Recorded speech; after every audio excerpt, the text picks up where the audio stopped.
Assalamualaikum warahmatullahi wabarakatuh.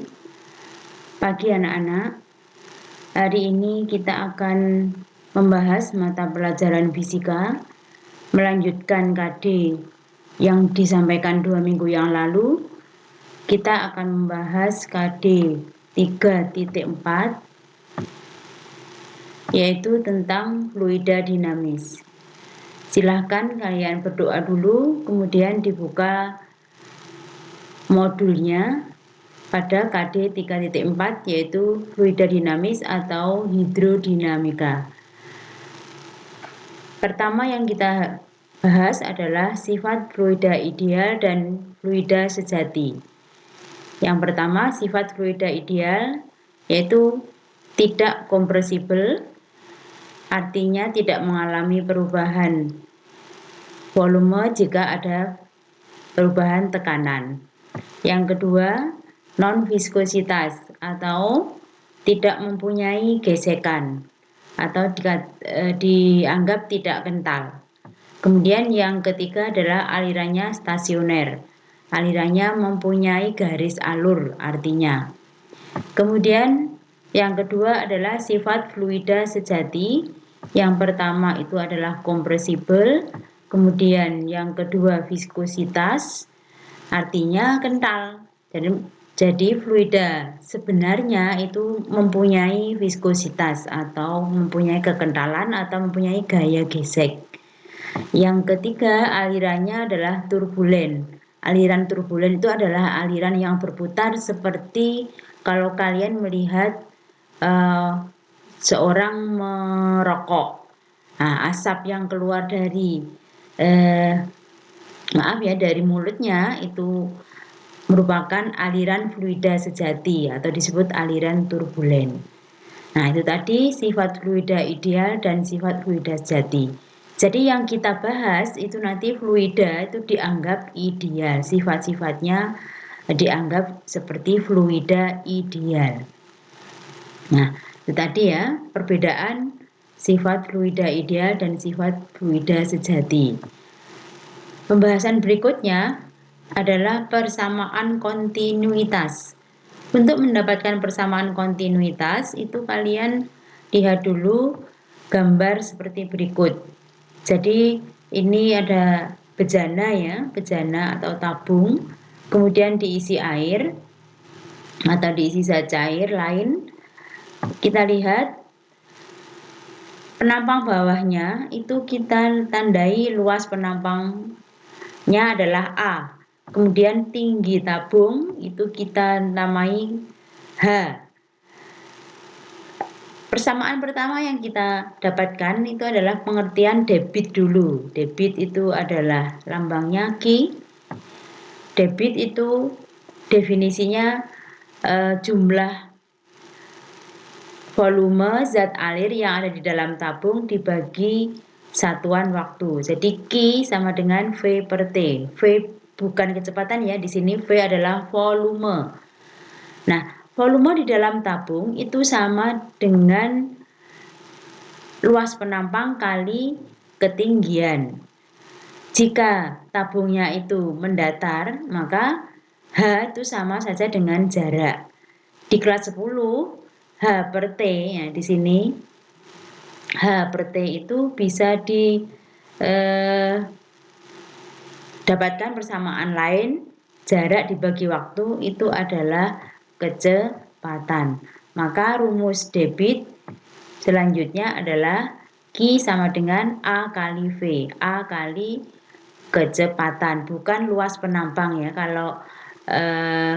Kalau V, maaf di sini V besar itu adalah volume, kalau V kecil di sini adalah kecepatan. Jadi saya ulang, Q itu sama dengan luas penampang kali kecepatan. Nah, di dalam zat cair jika bejananya berubah, artinya luas penampangnya berbeda seperti botol ya, seperti botol aqua atau botol kecap, atau kalau di dalam kehidupan sehari-hari itu selang itu ya, selang untuk menyiram tanaman, itu penampangnya jika kita buat berbeda, maka akan berlaku jumlah debit yang masuk sama dengan jumlah debit yang keluar. Maka persamaan debit Q sama dengan V per T atau A kali V itu mempunyai arti bahwa kecepatan aliran fluida pada penampang besar itu adalah kecil dan sebaliknya. Oleh sebab itu, kalau kalian menyirami tanaman, itu ujungnya biasanya kalian tekan. Nah, kenapa ditekan? Itu adalah memperkecil luas penampang. Kalau luas penampangnya kecil, kecepatannya besar, sehingga air yang terpancar pada penampang yang kalian kecilkan di ujungnya itu biasanya mengalirnya lebih cepat daripada tidak dipencet atau tidak diperkecil. Nah, itu disebut persamaan kontinuitas. Jadi kalau hanya satu penampang berarti Q sama dengan A kali V. Tapi kalau ada lebih dari 2 penampang, nanti Q sama dengan Q1 sama dengan Q2 atau Q3 ada berapa luas penampang yang berubah bentuk tabungnya atau bentuk bejananya. Itu tadi persamaan kontinuitas. Selanjutnya kita bahas tentang hukum Bernoulli. Pengertian dari hukum Bernoulli itu dalam fluida yang mengalir dengan kecepatan lebih besar atau lebih tinggi mempunyai tekanan yang lebih kecil. Nah, jadi nanti akan berhubungan dengan persamaan kontinuitas yang kita dapatkan dalam pengertian yang awal tadi. Saya ulang, kalau persamaan kontinuitas itu dalam penampang yang besar kecepatannya kecil. Nah, ini dilengkapi oleh Bernoulli, pada kecepatan yang besar ternyata tekanannya kecil. Nah, dari situ kita lihat gambarnya dulu ya. Jadi perhatikan gambar berikut. Nah, ini penampang yang berbeda. Jadi satu ini ya, penampang satu ini bejananya penampang yang besar, kemudian dialirkan pada penampang yang lebih kecil, pun dalam ketinggian yang berbeda dari permukaan tanah.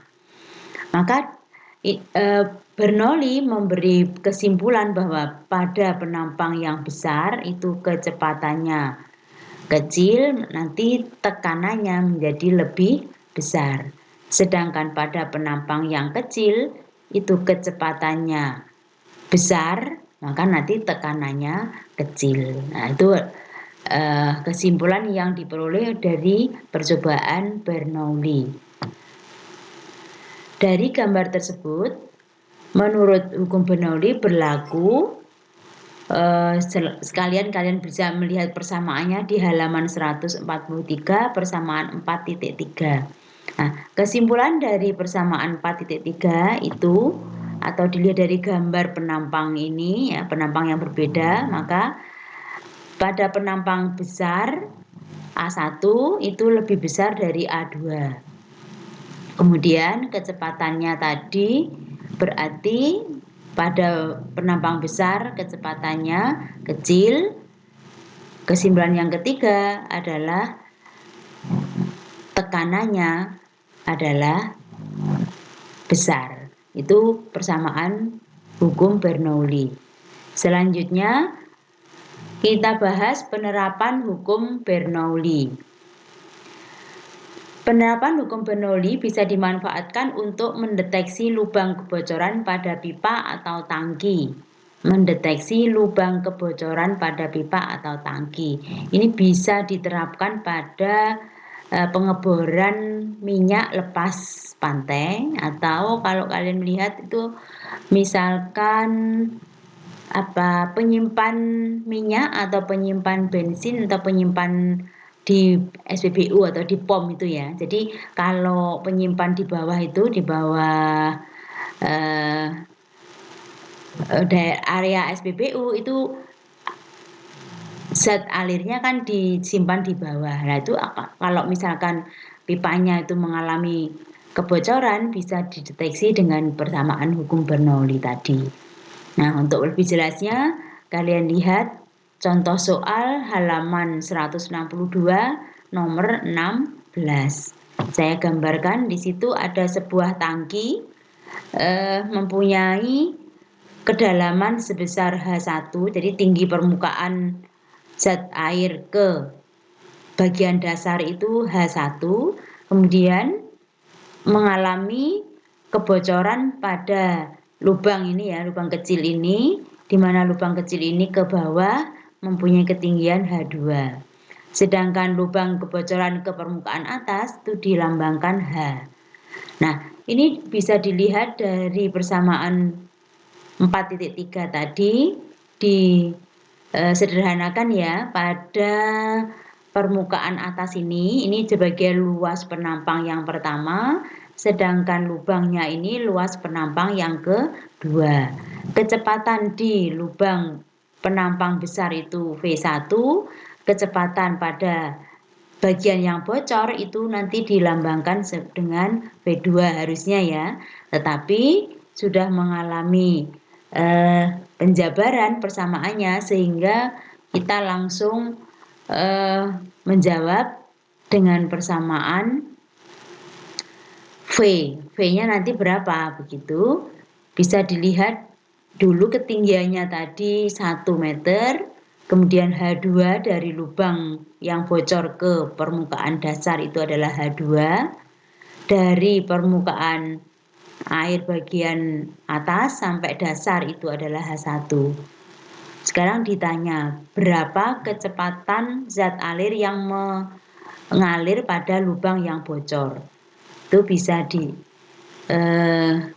selesaikan dengan persamaan V sama dengan akar 2G H1 dikurangi H2. Atau bisa juga 2GH, tapi ingat H-nya ini adalah dari lubang yang bocor ke permukaan paling atas. Ingat ya, karena di sini ada 3 ketinggian. Ada H1, ada H2, ada H. Jadi kalian ingat-ingat H-nya yang dipakai yang mana.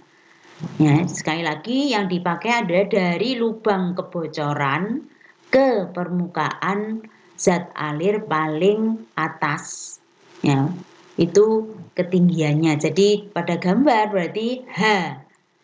Nah, H diperoleh dari 1 dikurangi 0,2 sehingga kalau dihitung akar 2 G-nya 10 hanya 0,8 sehingga diperoleh akar 16,4. Kecepatannya berarti pada lubang yang bocor itu adalah sebesar 4 meter per detik. Itu tadi penerapan hukum Bernoulli pada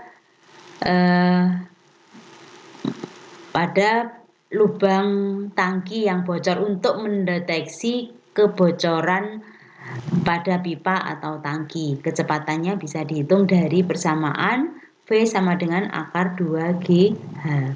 Nah, selanjutnya manfaat yang kedua yaitu gaya angkat pada sayap pesawat terbang. Untuk mendapatkan pengertian gaya angkat pada sayap pesawat terbang, kalian lihat contoh soal nomor 25 halaman 163. Nah, saya buatkan ini adalah penampang sayap pesawat terbang ya, dari samping ya, bukan dari depan, dari samping. Nah, di situ ditanyakan berapa kecepatan yang mengalir kecepatan udara yang mengalir di atas sayap dengan yang di bawah. Nah, untuk gaya angkat pada sayap pesawat terbang ini, kecepatan fluida dalam hal ini adalah udara yang mengalir di atas sayap dengan di bawah sayap tentunya berbeda.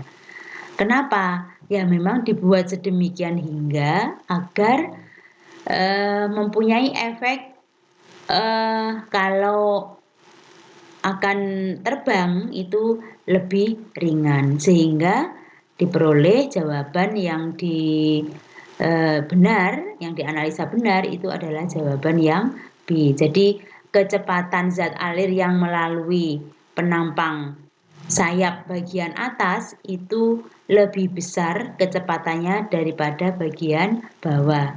Karena kecepatannya lebih besar, tentunya tekanannya kecil. Karena tekanannya kecil di atas sayap dengan di bawah sayap, maka pesawat terbang itu cepat untuk naik ke atas. Itu karena tekanan di bawah sayap itu lebih besar daripada di atas sayap.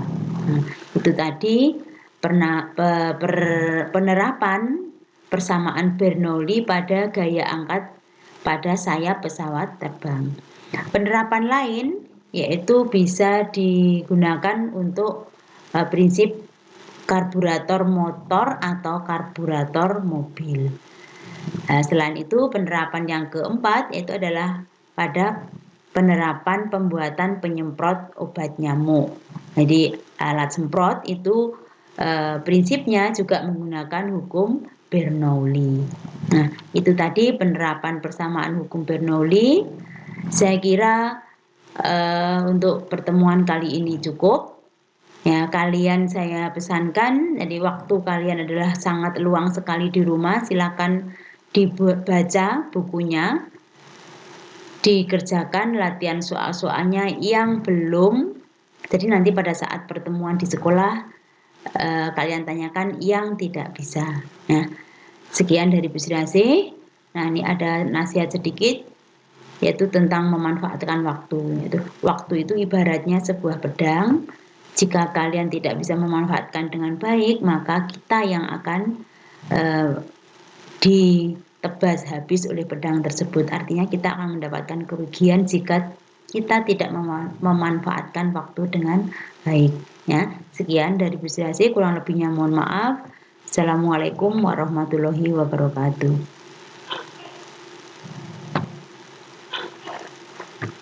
Pun Pak.